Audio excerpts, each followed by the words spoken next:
Hello, my name is Xavier Robert, coming to you live from Uyo, the capital city of Akwa Ibom State. A very good evening to you. And today on Worldview, Kiev orders partial evacuation of liberated city in Ukraine war. India's G20 meeting ends without consensus on Russia-Ukraine war. South Korea, US to hold joint military drills despite North Korea warning. Details of these stories and more in a moment.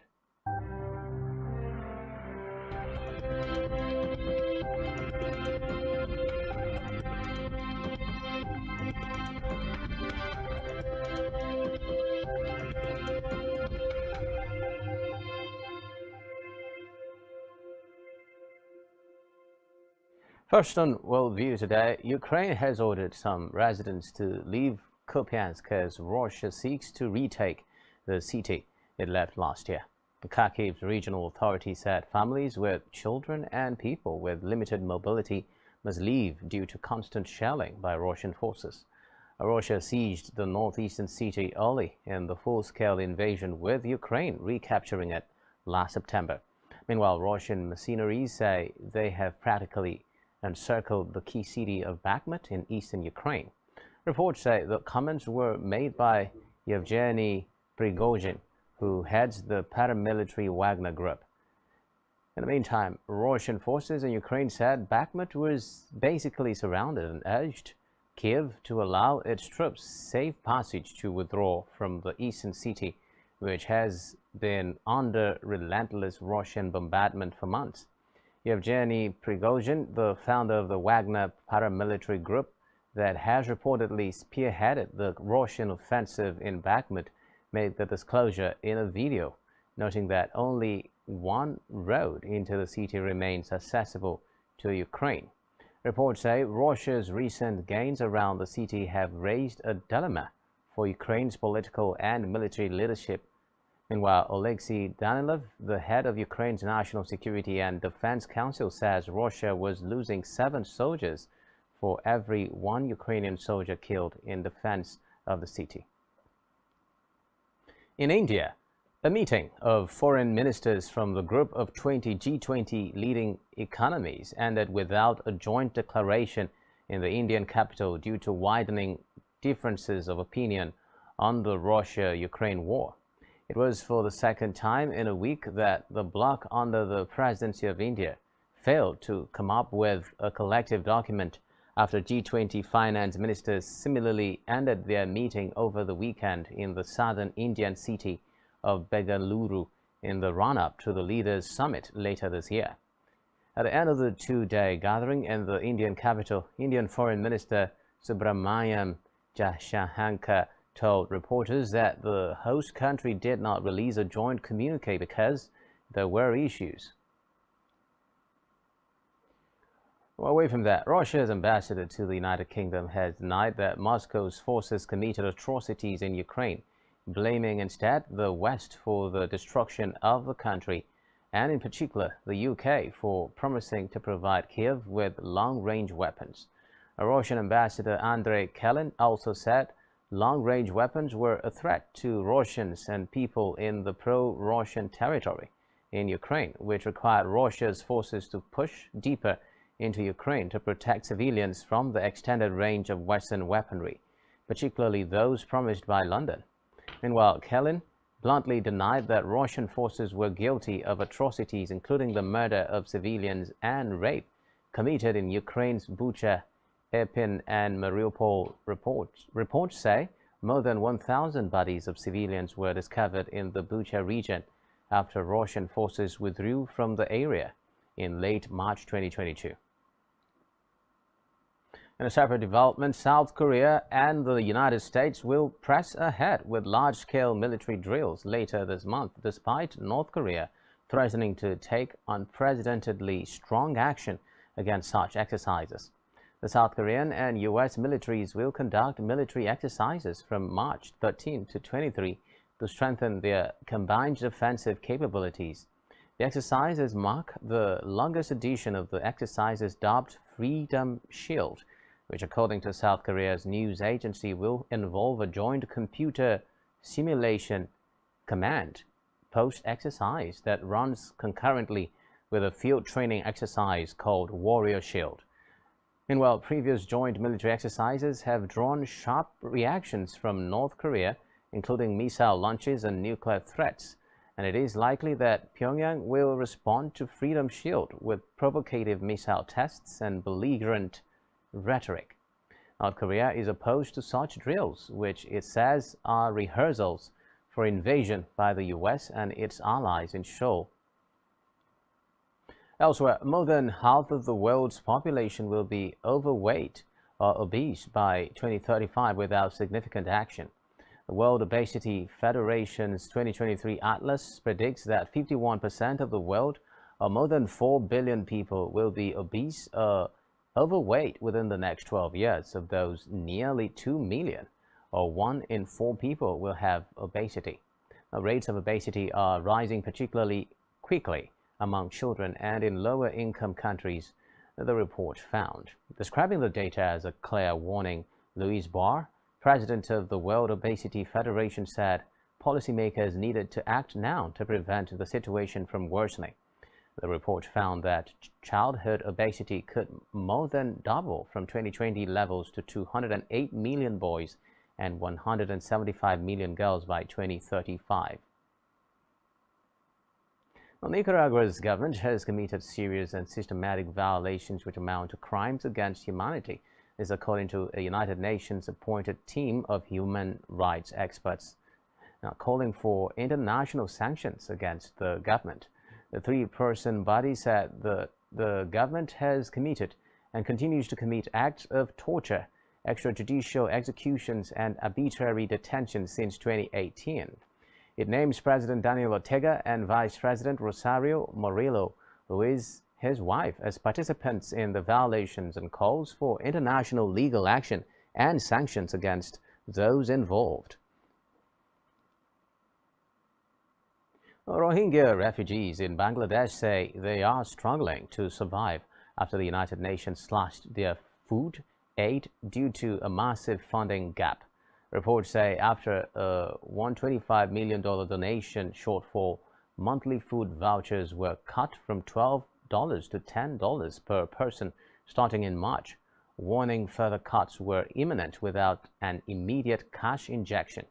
The drop has already caused hardship among the roughly 1 million Rohingya refugees living in Bangladesh's overcrowded camps, where they are reliant on aid and malnutrition is already rampant. This is the first time assistance has been scaled back since an estimated 750,000 Rohingya fled over the border during a 2017 crackdown by Myanmar's military that is now subject to a UN genocide investigation. Bangladesh has struggled to support its immense refugee population since, with the prospect of a wholesale return to Myanmar vanishingly remote. After the break, we have reports that prominent Cambodian opposition figure Kem Sokha was sentenced to 27 years of house arrest after being found guilty of treason in a case condemned by the United States as politically motivated. So stay with us for details on this and more right after the break.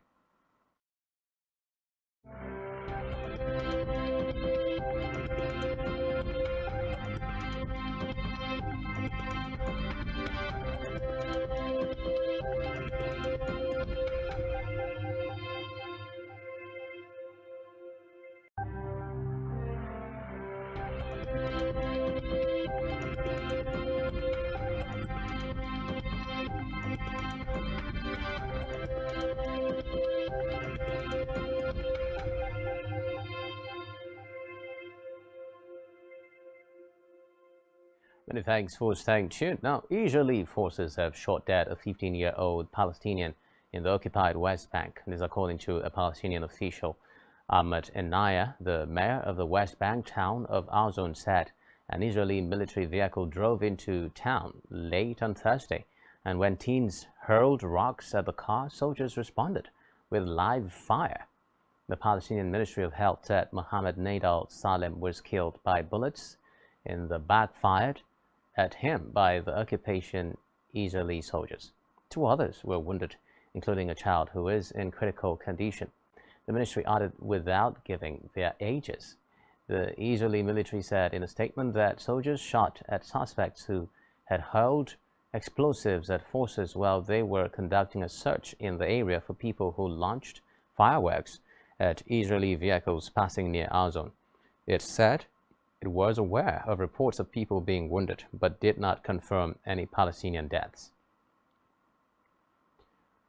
A prominent Cambodian opposition figure Kem Sokha was sentenced on Friday to 27 years of house arrest after being found guilty of treason in a case condemned by the United States as politically motivated. George Khoi Sao also told the court in the capital, Phnom Penh, that Kem Sokha would be barred from running for political office or voting in elections. He was arrested in 2017 over accusations he was conspiring with the United States to overthrow self-styled strongman Hun Sen, who has ruled Cambodia for nearly 4 decades.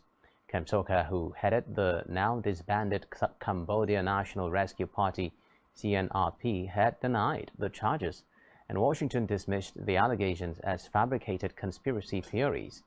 His lawyer said Kem Sokha's legal team would appeal the verdict. On February 26, at least 400 Israeli settlers attacked several Palestinian villages in Nablus, including Hawara, killing 1 man and injuring hundreds of others. The settlers burned down more than 30 homes and at least 100 cars while beating Palestinians with metal rods and rocks. According to Israeli media, 6 settlers were arrested. On March 1, Bezalel Smotrich, Israel's finance minister, who also handles civil administration in the occupied West Bank, said Hawara should be wiped out. Israeli settlements are Jewish communities built on Palestinian land. Between 600,000 and 750,000 Israeli settlers live in at least 250 settlements and outposts built by the Israeli government and settlers across the occupied Palestinian West Bank and East Jerusalem.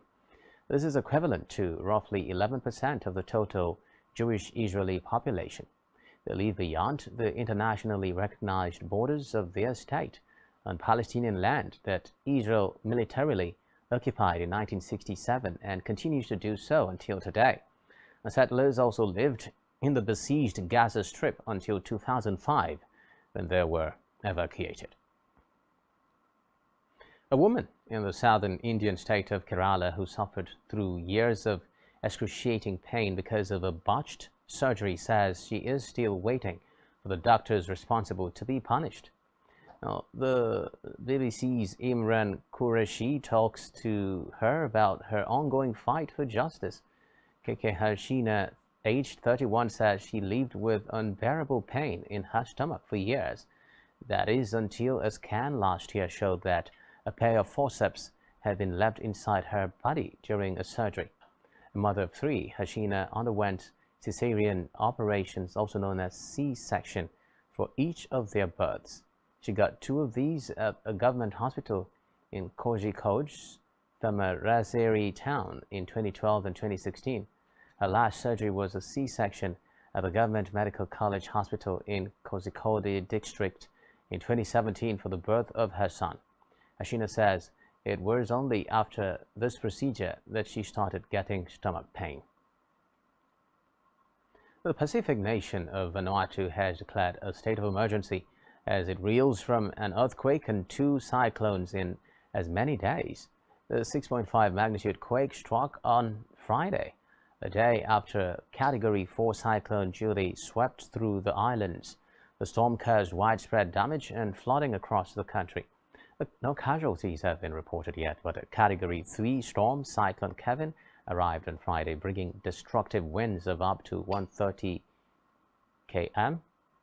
Now, hundreds of people had fled to evacuation centers in the capital Port Vila ahead of the second cyclone. A court in Belarus has sentenced Nobel Peace Prize winner Ales Bialiatski to 10 years in prison. The Vyazna human rights group said he was convicted of smuggling and financing actions grossly violating public order.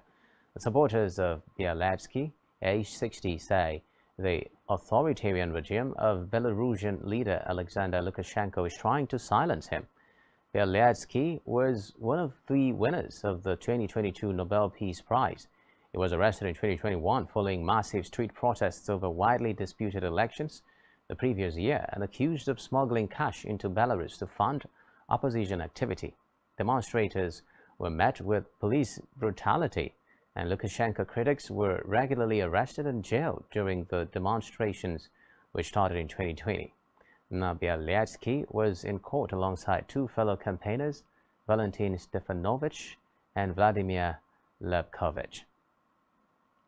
In the meantime, a Belgian woman who murdered her 5 children has been euthanized at her own request 16 years after the killings. Genevieve Lamite killed her son and 4 daughters aged 3 to 14 in the town of Nevils on 28 February 2007 while their father was away. She then tried to take her own life but failed and ended up calling emergency services for help. The 56-year-old was sentenced to life in prison in 2008 before being moved to a psychiatric hospital in 2019. In Belgium, the law allows for people to choose to be euthanized if they are deemed to be suffering from unbearable psychological and not just physical suffering that cannot be healed. The person must be conscious of their decision and be able to express their wish in a reasoned and consistent manner. And with that, we wrap up our package for you on Worldview today. Do ensure to follow us on social media and subscribe to our YouTube channel, all of which you can find on our website, spectrumtv.ng. My name is Xavier Robert, reaching you from Uyo, the capital city of Akwa Ibom, and you have been watching Worldview on Spectrum TV. Do enjoy the rest of your day. Bye for now.